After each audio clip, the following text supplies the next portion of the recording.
Oh, oh. Pagtuunin yung wala ko kauban na pero mga imported sila guys, kay mga puti, mga apam sila to. O sila dito paingon kaya ito na sila dito mag-surfing. Ang ilang ganap nga location mag-surfing. Tuwa dito mag-surfing ay to naglangoy-langoy pa. Ito mga balod to nana dihan ang mga kano. Langoy-langoy. Basta man nga kung kurang guys. Kita man na itong limaw ini. Limaw tagdagat. Ay ba na ingo kong ma'am nga hello, ingo po siyag hi. Sakto na. At least naman sinta wala na mga snab. Pero kamo diha mo po na inyong sultihon nga hi or i-comment nga hi, hello. Don't forget to subscribe for this video. Don't forget like and share, comment and react, subscribe, ganyan.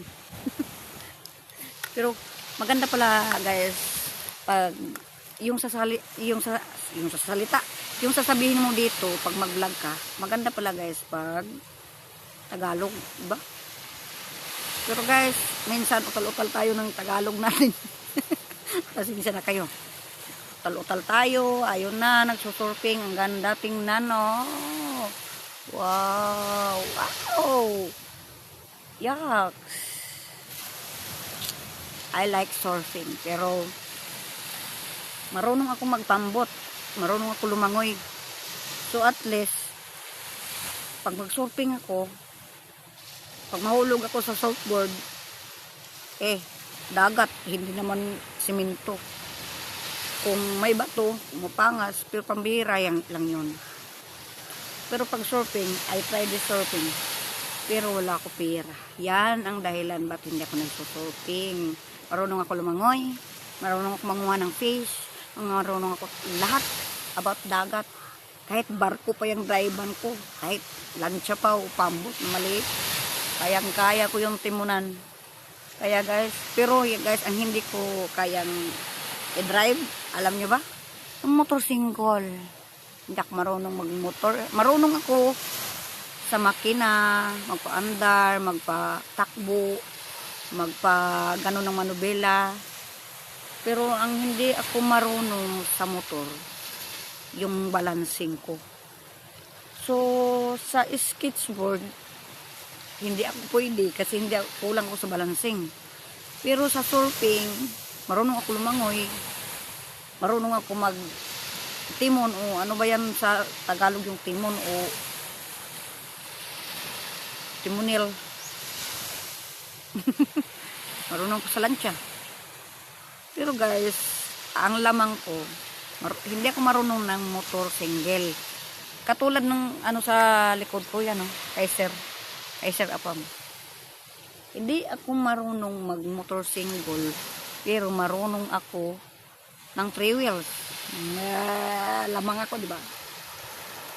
Kasi yung 3 wheels nakabalance na. Yung 4 wheels nakabalance na. Pwede nga 10 wheelers o at saka 16 wheelers. Pwede ko driver. Pero kaso, takot ako eh. Nakakatakot yung mag-drive sa malaking truck. Kasi dami naman tayong nakikita na mga ano-ano, pero never mind na lang. Pero ganda kasi tingnan yung nagsusurfing. Ang layo-layo lang nila, hindi ko maabot. Hindi makita sa video ko, kaya ayan. Pero yung kagandahan ko ngayon nakakita ko, dahil sabi ni tatay, dapat ako positibo o positive, huwag negative. Yung magandang enerhiya sa buhay natin. Kaya ayun. Hindi ko na yun matsat si tatay. Wala na nawala na yung isang ko na connection niya. Ang ganda ng mga alon doon banda. Ang laki-laki. Kaya pala sila nagsusurfing. Pero guys, videohin natin. I try ko yung nagsusurf na makikita natin maya-maya. Susunod nito, videohin ko sila para makita natin yung live video natin sa na nag-surfing. Palakihin ko yung video ko. Thank you so much guys for watching and for me.